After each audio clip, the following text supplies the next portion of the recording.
5 minutes. That is all BYD says. You need to put 400 kilometers of range back into a car, not 5 minutes at a destination charger. Not 5 minutes at a supercharger with a queue, 5 minutes at a pump-style station they are already building in cities across China right now. And charging speed is not even the part of this announcement that should have every major car company losing sleep. Because buried inside the March 2026 launch event in Shenzhen, BYD printed a number onto a warranty card that quietly rewrites the entire cost argument for electric vehicles. I am going to tell you that number.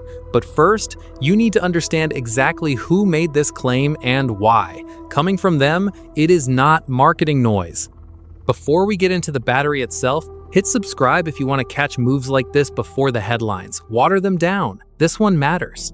Here is what most people get wrong about BYD. They think it is a car company that also makes batteries. It is not. It is a battery company that also makes cars.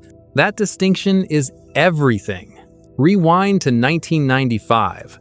A 29-year-old chemist named Wang Chuanfu, orphaned as a child and raised in a rural province of Anhui, borrows 250,000 yuan from his cousin and rents a factory floor in Shenzhen.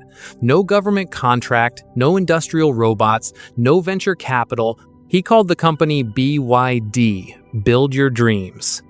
His first product was a rechargeable battery for mobile phones, and he reverse engineered the Japanese competition's cells, made them better and made them cheaper. Within a decade, BYD had become one of the largest battery manufacturers in the world, supplying Nokia and Motorola. But Wang was not done. In 2003, he acquired a failing Chinese automaker that nobody respected and announced he would build electric vehicles. People laughed. The legendary investor Charlie Munger did not. He told Warren Buffett that Wang Chuanfu was like Thomas Edison, Henry Ford, and Bill Gates, all in the same person. That might have sounded like hyperbole in 2003. By 2022, it did not. BYD passed Tesla as the world's best-selling plug-in vehicle maker. The obsession with the cell itself. That is the reason what happened on March 5th, 2026, is different from any announcement any other automaker has made. But before we get to what BYD built, we need to be honest about why it needed to be built. Because for all the progress in electric vehicles, there have been 4 walls standing between the technology and your driveway. And if you have ever test-driven an electric vehicle and still driven home in something with a fuel tank, you probably hit at least one of them. Wall number 1, charging time. Plug a standard mid-size electric vehicle into a typical 150 kilowatt fast charger from near empty, and you are standing in a car park for roughly 60 to 68 minutes. A fuel stop takes 5, and the average American lives 4 minutes from a gas station but 30 minutes from a DC fast charger. That is not range anxiety. That is logistics anxiety. You cannot fix that with a bigger battery alone. Wall number 2. Where the chargers are. Even when fast chargers exist, they are clustered on highways. Urban charging infrastructure in most Western countries is still years behind where it needs to be, and the chargers that do exist cap out at around 400 volts, which matters, and we will come back to that. Wall number 3, longevity fear. This is the one that kills used electric vehicle sales. Ask any secondhand car buyer what their first concern is about a used electric vehicle, and most of them will say the same thing. What happens when the battery dies? For years, that fear has been rational. A replacement pack on an older electric vehicle can run to 5 figures and turn a used car into scrap. It is not paranoia. It is simple maths. Wall number 4, the grid. Push millions of cars onto ultra-fast chargers simultaneously. And analysts have warned that the electrical grid in most Western cities starts to sweat. A 1,500 kilowatt charger, the kind BYD just announced, draws more instantaneous power than some city blocks. That is a real constraint, not a hypothetical one. 4 walls. 4 reasons the electric vehicle revolution has stalled with early adopters and struggled to cross into the mainstream. And on March 5th, 2026, at BYD's Disruptive Technology event in Shenzhen, Wang Chuanfu's team pulled the cover off a battery that claims to knock down all four of them at once. They called it the Blade Battery 2.0. The first Blade battery, launched in 2020, was already a landmark. Its defining achievement was safety.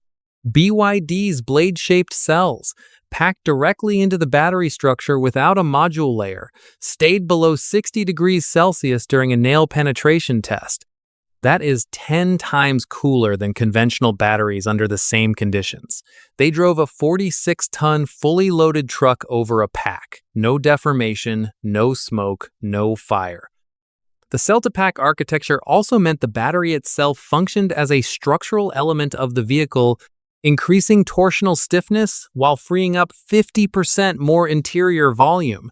It was an engineering statement, but in energy density, it was conservative. The first-generation Blade topped out around 140 watt-hours per kilogram and gave cars like the BYD Han a maximum CLTC range of around 600 kilometers.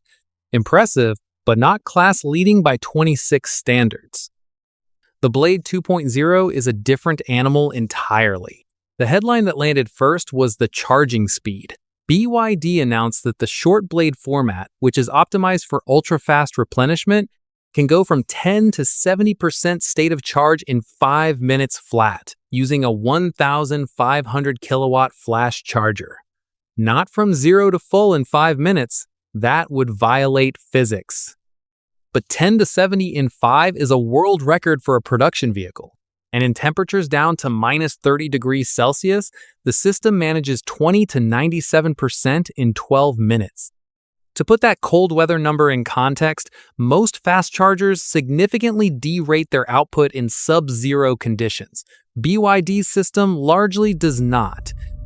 And if you thought the 5-minute charge was the headline, stay with me, because the engineers buried something even bigger in the chemistry. The reason the Blade 2.0 can charge that fast without destroying itself comes down to a major materials overhaul. The cathode is understood by analysts and patent filings to have been upgraded to lithium manganese iron phosphate, LMFP, though BYD had not officially confirmed this chemistry as of the launch. If confirmed, this would raise the cell's operating voltage from 3.2 volts to 3.8 volts and open a wider channel for ions to move through during rapid charging. The anode switches from pure graphite to a silicon-carbon composite, which can absorb lithium ions faster and from more directions simultaneously. And the electrolyte has been reformulated with what BYD calls a flash flow design, using artificial intelligence to optimize ion mobility and cutting internal resistance by 50% during fast charging. That combination is why you can pump 1,500 kilowatts into these cells without them cooking themselves from the inside out. For the long blade format, optimized for range rather than charging speed, the result is a cell-level energy density of approximately 210 watt-hours per kilogram. That pushes the Denza Z9 GT past 1,036 kilometers on the CLTC cycle, and the Yangwang U7 past 1,006 kilometers. And yes, CLTC ratings run roughly 30 to 35% higher than real-world EPA equivalent numbers. Discount them appropriately, and you are still comfortably past 700 kilometers of real driving. That comfortably outdistances the majority of electric vehicles on sale today. But now, the number I have been holding back, the number that closes the loop on wall number 3.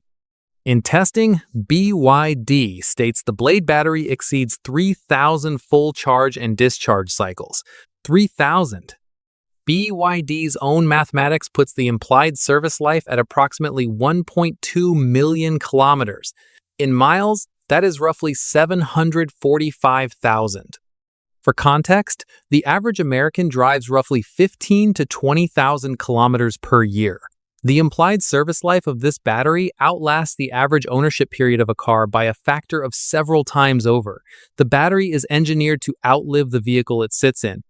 And BYD has already started backing that confidence with real warranty commitments. Across Europe, The company expanded its blade battery warranty in January 2026 to 8 years or 250,000 kilometers, with a guaranteed 70% state of health. That is more than 50% more mileage coverage than Volkswagen's standard battery warranty and more than Tesla's base offering. Not a theoretical number, a legal commitment. That is the wall coming down. Now, about wall number 4, the grid. BYD anticipated this problem and built the answer into the charging station itself. Each flash charging station is equipped with on-site battery storage that absorbs energy during off-peak hours and discharges it during fast-charging events. The station manages the spike so the grid does not have to. BYD has already deployed 4,239 of these stations across China, with 20,000 planned by the end of 2026, including 2,000 highway sites. Station density is targeted to keep drivers within 3 to 6 kilometers of a flash station in urban areas and 100 kilometers on highways. And by end of 2026, the global rollout begins. To frame the voltage comparison that tells you how far ahead this is, Tesla's supercharger network currently operates at 400 volts. BYD's flash charging platform runs at 1,000 volts with 1,500 kilowatts of output. You could not plug a current Tesla into this infrastructure even if it were available. So, 5-minute charging, 1,000-kilometer range, 745,000-mile theoretical lifespan, grid-buffered infrastructure, 4 walls, all addressed. And the scale of what BYD is doing makes this worse for competitors than it looks, because this is not a single halo technology reserved for one flagship sedan. BYD launched the Blade 2.0 across 10 production models simultaneously. The Yang Wang U7 at roughly $150,000 at launch. The Denza Z9 GT, the Seal 08 unveiled at Beijing in April, and the technology will reach Ocean Series mass-market cars before the end of 2026. When you spread the R&D cost for a battery platform across 4.6 million vehicles a year and growing, that is how many BYD sold in 2025. The cost economics of next-generation technology become impossible for smaller rivals to match, and rival reaction has been immediate. CATL, the world's largest battery manufacturer, launched its third-generation Shenzhen battery in April 2026, charging from 10 to 98% in 6 minutes and 27 seconds. Mercedes has tested solid-state cells from American startup Factorial, driving a modified EQS over 1,200 kilometers on a single charge. The race is on. BYD itself says its solid-state battery enters limited production in 2027, with mass production targeted for 2030. This is not a product launch. It is a starting gun in a global battery arms race, and the companies that win it will own the next century of transportation. And here is the part that should make every Western automaker genuinely uncomfortable. The man who started this with a 250,000 yuan loan in a Shenzhen factory has not just built a better battery, he has built the factory capacity to make it at mass scale. If this breakdown earned your time, hit the thumbs up and subscribe. We go deep on the tech, the headlines flatten. And drop your answer in the comments. 745,000 miles of battery life. Bold engineering or bold marketing?